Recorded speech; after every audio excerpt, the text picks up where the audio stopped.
morning. It is so cold out here, probably about 25 degrees. I'm out here trying to wire the Warren 8274. I'm actually trying to wire it to an in-cabin switch. So it's been days and days of research. I'm not the best at wiring, but I finally figured it out. So let me show you, since there's really nothing online, YouTube, that's with this new solenoid type on how to wire into in-cabin. I'm sure I'm not doing it correctly, but it's the best thing I could come up with at the time. So let's check it out.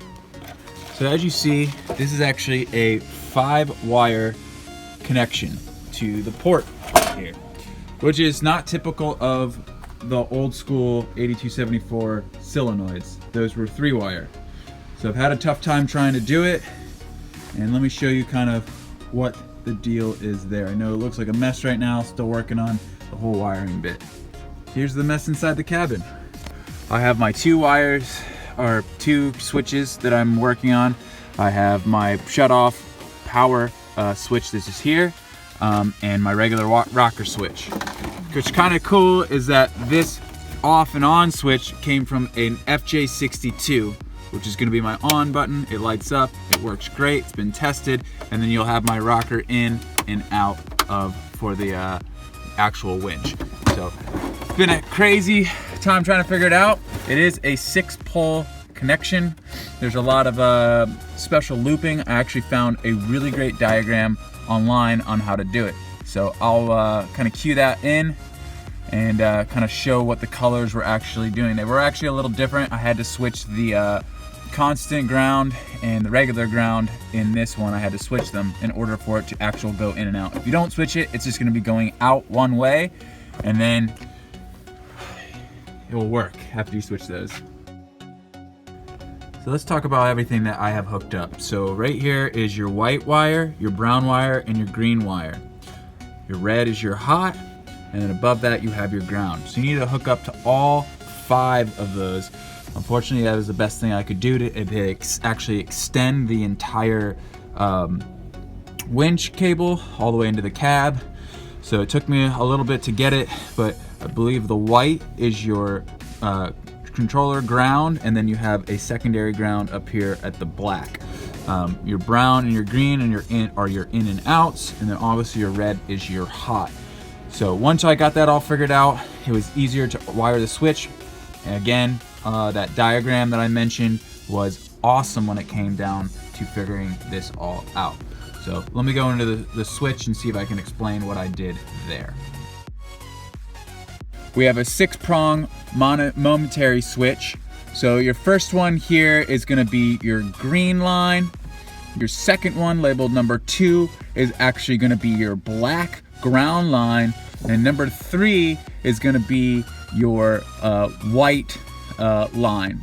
Coming over to the other side, you have your brown line, which actually needs to have a jumper cable over to number 6, and then this one right here, the number 5, is my power, my red cable.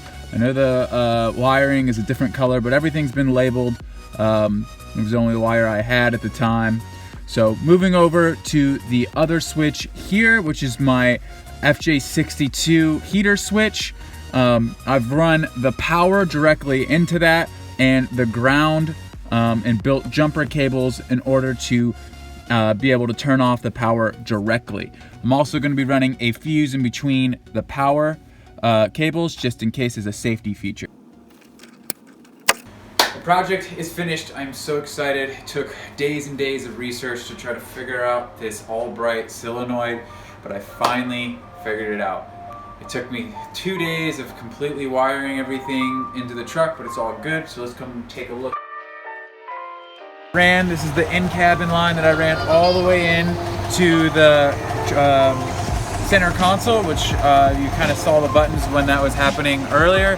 That goes right into the control box, and I used special taps, and I tapped right into the wires that the controller would work. So the controller still can plug into the old school port, so if I want to be up here using the winch, I can certainly do that.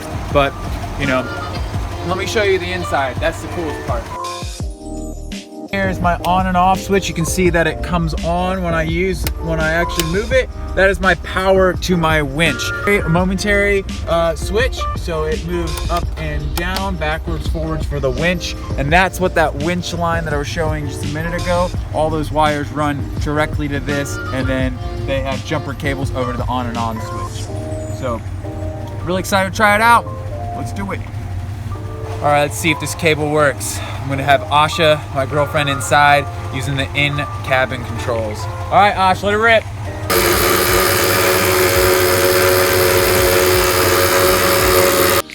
So it's just one of those small last touches to adding the new 8274.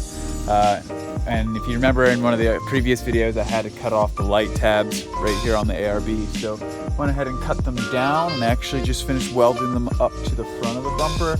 Right now we're just massaging them down because I'm not that great at welding, and just making it a little more pretty before we throw some black paint back on there. And so it looks stock, but that's what we're looking at right now.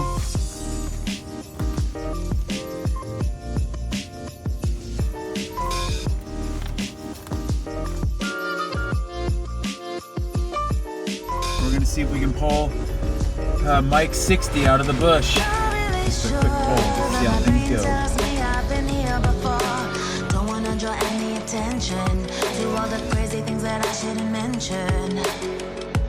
Not really sure, but it feels like my feet are glued to the floor. Don't wanna open up my mouth, cause I'm afraid of what's gonna come out. Can you hear me? Fine on that. Copy, I hear you loud and clear. You wanna give it a try on this winch now? Yeah, let's test it out.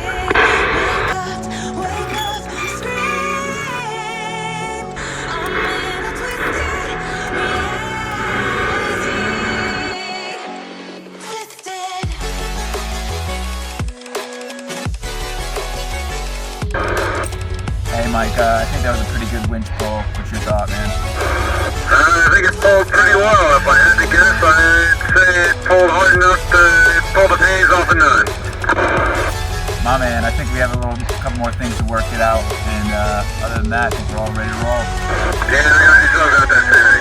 But yeah, we'll definitely go for a road trip. Hell yeah.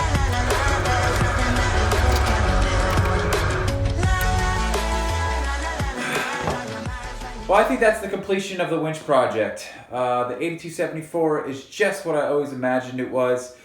Today I was able to weld the tabs on for the fog lights because I cut those off in order to make the winch fit.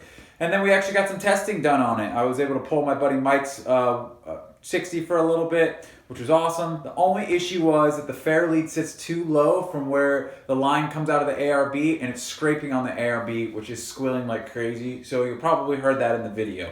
But so we need to move the fair lead up, drill new holes in order for that to come out evenly.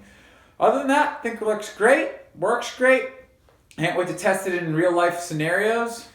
But yeah, if you like this type of stuff, I'd really appreciate a subscribe. If you want to comment, let me know what else you want to see, and I'll try to make it happen. So, see you on the next video.